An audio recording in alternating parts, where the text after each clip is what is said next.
ഇഷ്ടപ്പെട്ടാൽ അള്ളാഹു അവനിക്ക് കൊടുക്കണം. ഒരാളെ അള്ളാഹുവിന് ഇഷ്ടപ്പെട്ടിട്ടുണ്ടെന്നറിയാൻ അവനിക്ക് അള്ളാഹു കൊടുക്കുന്ന അടയാളം എന്താ?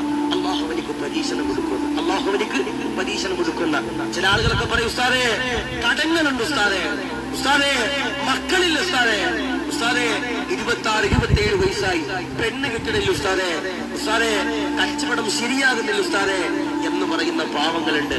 ഞാൻ പറയാ, അള്ളാഹുവിന് ഒരാളെ ഇഷ്ടപ്പെട്ട് കഴിഞ്ഞാൽ അവനിക്ക് അള്ളാഹു ധാരാളം പരീക്ഷണം കൊടുക്കുമെന്ന് ഹബീബന മുഹമ്മദ് മുസ്തഫ സല്ലല്ലാഹു അലൈഹി വസല്ലം. ചിലപ്പോ കുടുംബ ജീവിതത്തിൽ സന്തോഷം ഉണ്ടാകും, ചിലപ്പോ കുടുംബ ജീവിതത്തിൽ തകർച്ചയുണ്ടാകാം, ചിലപ്പോ പ്രതിസന്ധികളും നൊമ്പരങ്ങൾ ഉണ്ടാകാം. ഞാൻ പറയാ, അതെല്ലാം അള്ളാഹുവിന്റെ പ്രിയപ്പെട്ടവരെ നിങ്ങൾ ഇഷ്ടപ്പെടുന്നത് കൊണ്ട് എല്ലാ സങ്കടങ്ങൾക്കും ശേഷം ഒരു സന്തോഷ വാർത്തയുണ്ടെന്ന് അള്ളാഹുവിന്റെ ഖുർആൻ.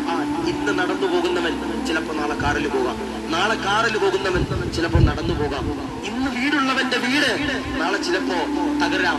ഇന്ന് ഭവനമുള്ളവരുടെ വീട് നാളെ എന്റെ പ്രിയപ്പെട്ടവരാരെങ്കിലും ഒന്ന് കൊണ്ടുപോകാം. ഇന്ന് ജീവനുള്ള ഞാനും നിങ്ങളും നാളെ എന്റെ പ്രിയപ്പെട്ടവരെ കബറിൽ കിടക്കേണ്ടി വരാം. അതാ പറയണേ, എല്ലാ സങ്കടങ്ങൾക്കും ശേഷം ഒരു സന്തോഷമുണ്ട്. അപ്പൊ ഇൻഷാ അല്ലാഹ് ഒരിക്കലും തളരാൻ പാടില്ല, ഒരിക്കലും വേദനിക്കാൻ പാടില്ല.